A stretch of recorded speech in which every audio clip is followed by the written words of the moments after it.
జనం మాట్లాడే మాటలే మేము మాట్లాడితే మేము పండితులు ఏమిటి అని అనుకునే దాని మీద వీరేశలింగం గారు బ్రహ్మాండమైన సెటైర్ ఒకటి రాశాడు. ఆయన ఏమిటంటే ఒక శాస్త్రుల వారింటికి, ఓ పంతులు వారింటికి ఒక శాస్త్రుల వారు భోజనానికి వెళ్ళారు. కూర్చున్నారు, భోజనం చేస్తున్నారు. పెరుగు దాకా వచ్చింది. పెరుగు దగ్గరికి వచ్చేసరికి ఆయన మీ ఆవులు చాలా మంచివే, గట్టిగా ఉంది పెరుగు అన్నాడు. అంటే పంతులు గారు అన్నట్టు, అయ్యా మీరు ఇంత శాస్త్రులు గారు, వేదాలు చదువుకున్నారు, శాస్త్రాలు చదువుకున్నారు, ఆవు పెరుగు గట్టిగా ఉండదు, గేదె పెరుగే గట్టిగా ఉంటుంది అన్న సంగతి మీకు తెలియదా అని. అరే పడిపోయేమే, ఈ నెలగైనా ఓడగొట్టాలనుకున్నాడు. అన్నం తిట్టు పైకెత్తి చూశాడు. చూసిన తర్వాత ఇది చేశాడు, ఏం మాట వాడదామని. మీకు లులాయములు ఎక్కువగా ఉన్నట్టు ఉన్నవే అన్నట్టు. సరిగ్గా ఉన్నాయా? ఈయన పైకి చూశాడు. పైకి చూస్తే గుమ్మడికాయలు ఉన్నాయి. చాలా ఉన్నాయండి, కానీ రోజుకోటి చొప్పున కోసేస్తున్నాము అనేసరికి ఈయన బయటకు వెళ్ళి వీళ్ళ ఇంట్లో గేదె మాంసం తింటారు, రోజుకోటి చొప్పున కోస్తున్నారు అని చెప్పాడు. దాని మీద కోర్టు కేసు కూడా వెళ్ళింది. వెళ్తున్నప్పుడు జడ్జి గారు అడిగారు, ఏమిటి మీరు ఈ మాట ఎందుకు వాడారు అంటే, అందరూ వాడే మాట వాడితే మా గొప్పతనం ఏముంటుంది, అందరూ వాడే దీనిలోనూ గేదె పెరుగు గట్టిగా ఉంటుంది అన్నాడు, గేదె యొక్క లులాయం కదా అని లులాయం అన్నాను అని చెప్పాడు. జనం వాడే మాటలు వాడకూడదు అనుకొని పని కట్టుకొని ఇది చేశారు. అనువాదంలో సంగతి చెబుతున్నానే, వేమన అనువాదం ఏమిటి చేశాడంటే, గ్రంథాల నుంచి కాదు, జీవితం నుంచి అనువాదం చేశాడు. అందుచేత ఆయన గొప్పవాడు. ఆయనలో గొప్పతనం ఎక్కడా అని మటుంటే, ప్రజా జీవితంలో ఎన్ని చెప్పాలో అని చెప్పాడు, నయంగా చెప్పాడు, తిడుతూ చెప్పాడు. ఆ తిడుతూ చెప్పడంలో ఎక్కడ చెప్పాడంటే, చాకి కోకలుడికి చీకాకు పడచేసి మైల తీసి లెస్స మడచున్నట్లు బుద్ధి చెప్పేవాడు గుద్దితేనేమయ్యా విశ్వదాభిరామ అని గుండెల మీద గుద్ది మరీ చెప్పాడు. ఆ చెప్పడం ఎంత దాకా చెప్పాడంటే, నసాళానికంటే దాకా చెప్పాడు. కనక మృగము భువిని కద్దు లేతనకను రమణి చెప్ప చనియ తరుణి చెప్ప చనియ దాశరథియు బుద్ధి లేనివాడు దేవుడెట్లా ఎరా విశ్వదాభిరామ వినురవేమ. ఇలా గుద్దడం ఉంది, లలితమైన హాస్యంతో కూడా ఉంది. పాలకడలిలోన పవ్వళించడివాడు గొల్ల ఇంట్ల పెరుగు కోరనేల. పాలకడలి మీద పవ్వళించడివాడు గొల్ల ఇంట్ల పెరుగు కోరనేల. ఎంత వారికైనా ఎదుటి సొమ్ములు తీపి విశ్వదాభిరామ వినురవేమ. ఒక విధంగా సమకాలీన సమాజాన్ని అంత నిశిత దృక్పథంతో, విశ్వశ్రేయ దృక్పథంతో విమర్శించినటువంటి కవి మన తెలుగు సాహిత్యంలో నా భూతో నా భవిష్యత్ ఏమో అనిపిస్తుంది. ఆధునిక సామాజిక స్పృహ అనేది ఆ కాలంలోనే సాహిత్య లోకంలోకి అవతరింపజేసిన వాడు. అంటే జనంలోంచి వచ్చిన వాడు కాబట్టి, జనం గురించి రాసిన వాడు కాబట్టి, జనం మధ్య తిరిగిన వాడు కాబట్టి, జనంలోనూ ఎన్ని రకాలు ఉన్నాయో అన్ని తత్వాలు చూశాడు. బంగారం చేద్దాం అనుకున్నాడు, బంగారం కాదన్నాడు. యోగాలు చేశాడు, దానివల్ల ఏం లేదు, ఒడలు విరుచుకున్న దొరుకుతుందా మోక్షం అని. ఒక విధంగా మీ దృక్పథంలో వేమన కాలానికి ఒక విధంగా సమాంతరంగా వచ్చిన పదకవిత్వం యొక్క స్వభావాలు ఎటువంటిది అంటారు? ఇప్పుడు వేమన పదకవులు ఇద్దరిని చూస్తే, ఇప్పుడు వేమన గొప్పతనం అంతా ఎద్దులో ఉందంటే, వేమన వీరశైవం నుంచి వచ్చినవాడు.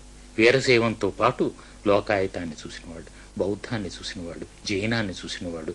జైన మతం అప్పటికి చాలా ప్రచారంలో కూడా ఉంది. పూర్తిగా జైన మతం గురించి పరిశోధన చేసిన వాడికి తప్పించి వేమన మీద జైన ప్రభావం తెలియదు. ఆయన చెప్పింది ఏమిటంటే,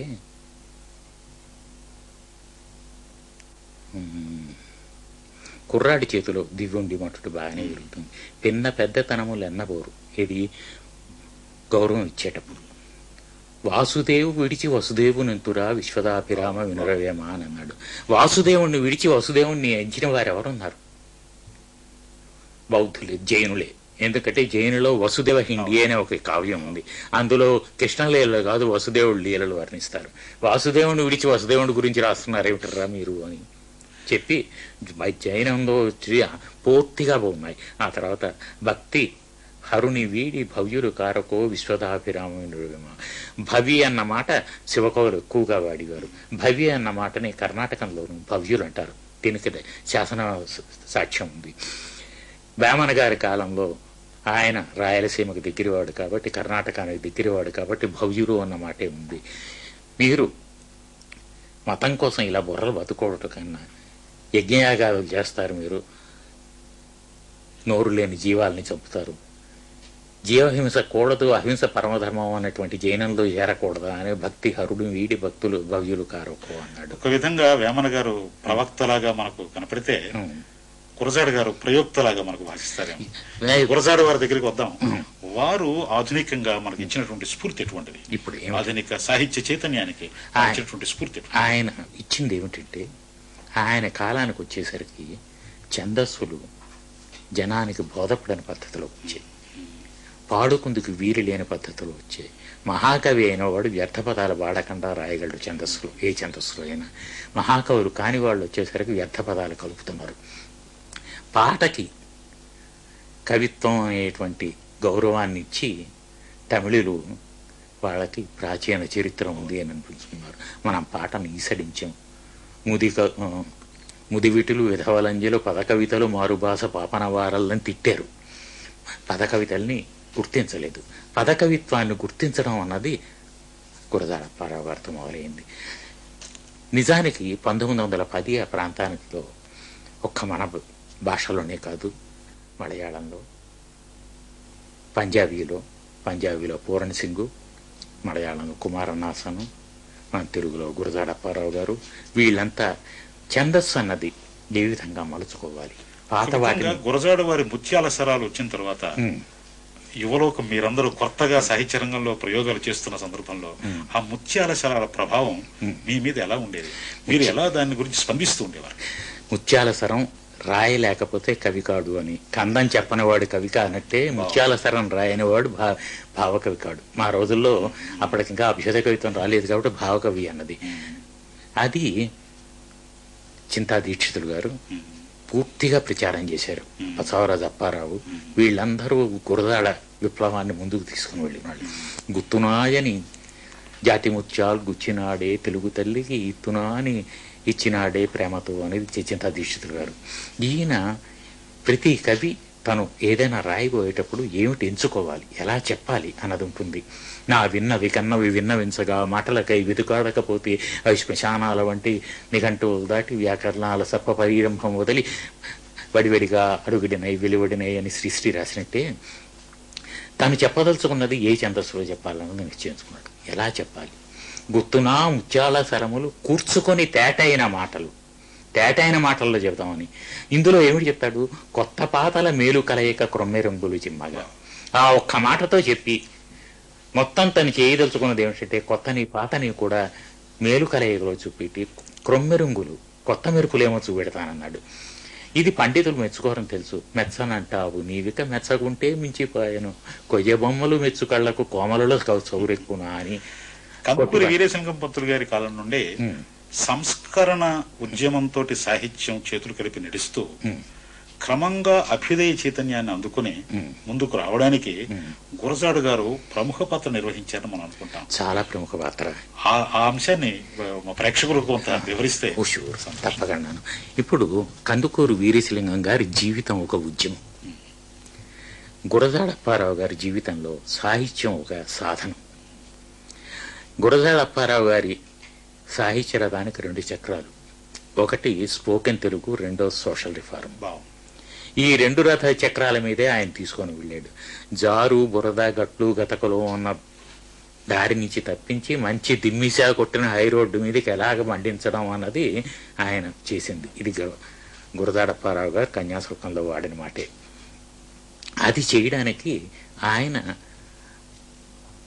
ఏమైనా ఉద్యమాన్ని దృష్టిలో పెట్టుకున్నా, కవిత్వానికి కావలసినటువంటి ధ్వని అన్నది ఒకటి తెలిసినవాడు కాబట్టి ప్రచారం కుండబద్దల కొట్టినట్టు సూటిగా చెప్పకుండా, ఇందాక చెప్పానే కాంతా సంహితంగాను ధ్వనిలో చెప్పించాడు ఆయన. ఆయన చేసింది ఏంటంటే నాటకాంతం సాహిత్యం. కన్యాశుల్కం అన్నది 1892లో మొట్టమొదట ప్రదర్శన జరిగింది. ఎప్పుడు రాశారో తెలియదు. ఆయన చేసుకున్నది ఏమిటంటే సాహిత్యం చదవడానికి జనం ప్రిపేర్గా లేనప్పుడు, వాళ్ళు చదవలేనప్పుడు మనం నాటక రంగాన్ని తప్పించి మరో దాన్ని ఆశ్రయించలేము, నాటక రంగమే ముఖ్యం అని చెప్పి ఆడడానికి నాటకం రాశాడు. చదువుకుందుకి నాటకం రాయలేదు.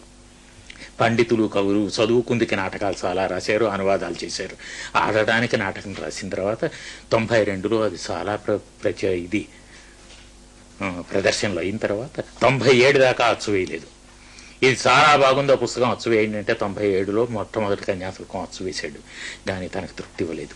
ఎందుకంటే అది కేవలం ఒక ఆడడానికి వేసుకున్నది, అందులో జీవితాన్ని చూపెట్టలేదు. విధంగా గురజాడ గురుపీఠం అనేటువంటి శీర్షిక ఉన్నటువంటి వ్యాసాల సంపుటానికి కేంద్ర సాహిత్య అకాడమీ అవార్డు ఇవ్వడం ఆధునిక చైతన్యాన్ని గురించి మీరు చేసినటువంటి సమాలోచనానికే బహుమానం వచ్చినట్టుగా మేము భావిస్తున్నాం. అదొక్కటే కాదు, ఇటీవల కాలంలో గురజాడ గురుపీఠానికి కొంచెం కదలిక వచ్చింది.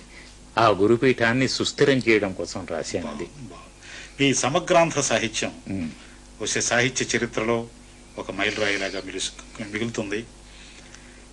ఈ యుగ విభాగం మీద చాలా మందికి కొంత 12 సంపుటాలుగా మీరు రాయదలుచుకుని ఆ రాజవంశాల పేర్లు పెట్టి అధ్యాయ విభాగం చేశారు, లేక సంపుట విభాగం చేశారు, యుగ విభాగం చేశారు అని కొంతమంది భావిస్తూ ఉంటారు. అది ఏ దృక్పథంతో మీరు చేశారు? ఏ దృక్పథంతో చేశానంటే, ఇతర దేశాల్లో సాహిత్య చరిత్రలు కానీ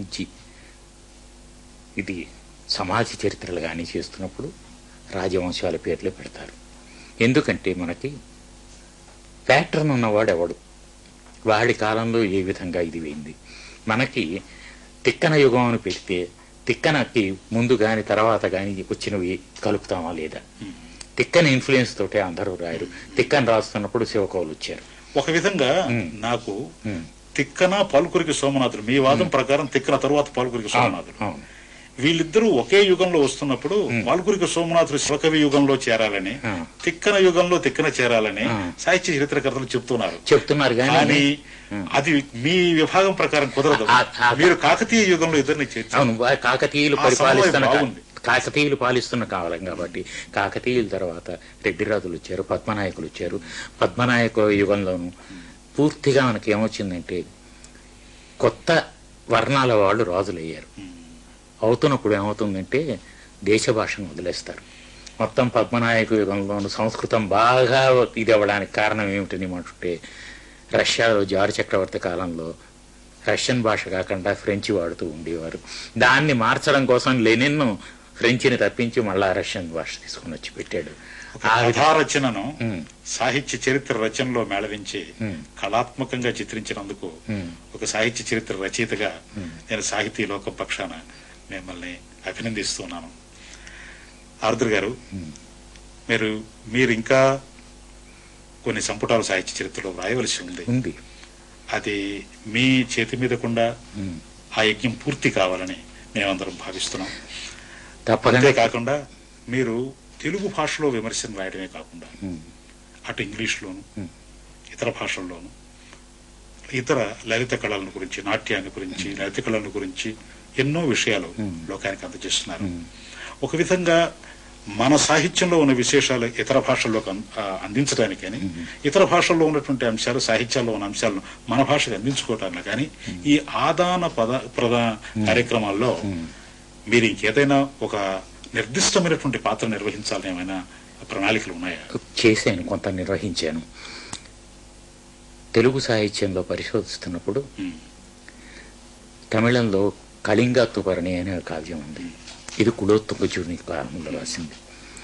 కళింగత్తుపర్ణి ఎందుకు చదవలసి వచ్చిందంటే, నేను కులోత్తుంగచూడుడు గురించి చెప్పాను. పరణిక్కుడు జయం కండారని కళింగత్తుపర్ణిలో 2 భాగాలు తీసుకొని నేను వెన్నెల వేసవి అని అనువాదం చేశాను. అది చేయడం వల్ల నాకు నన్నెచోడు కాలం ఈజీ అయింది. కళింగత్తుపర్ణిలో 2 పద్యాలు నన్నెచోడు అనువదించి పెట్టుకున్నాడు. అందుచేత కులోత్తుంగచూడుడు కాలం తర్వాత వాడు నన్నెచోడు అవుతుంది అని. అలాగే తిరుక్కురళ్ ఉంది, తిరుక్కురళ్ అనువాదం చేశాను, 1330 చేశాను. ఒక విధంగా మీ భావి పరిశోధనలు ఒక ఆంధ్ర సాహిత్యానికి, ఆంధ్ర భాషకే కాకుండా దక్షిణాది భాషల్లో ఉన్న సాహిత్యాల తులనాత్మక అధ్యయనానికి, అందులో ఉన్నటువంటి సమాంతరమైన కళా విశేషాలను అభివ్యక్తీకరించడానికి తోడ్పడుతుందని, మీరు దక్షిణాది భాషలో కూడా ఒక సమన్వయాత్మకమైన దృక్పథాన్ని అందించేటువంటి పరిశోధన చేస్తారని ఆశిస్తూ, ఒక కవిగా, సాహిత్య చరిత్రకారుడుగా, విమర్శకుడుగా, పరిశోధకుడుగా మీరు తెలుగు వారి హృదయంలో శాశ్వతంగా నిలిచేటువంటి కృషి మీ వలన ఇంతవరకే చాలా జరిగింది. ఇక ముందు కూడా అభ్యుదయ పరంపరాభివృద్ధిగా మీ కృషి సాగాలని సాహితీ లోకాన పక్షాన కోరుతూ మాకు ఈ అవకాశాన్ని కల్పించినందుకు నా పక్షాన, టీవీ ప్రేక్షకుల పక్షాన మీకు కృతజ్ఞతాభివందనాలు తెలియజేస్తున్నాను.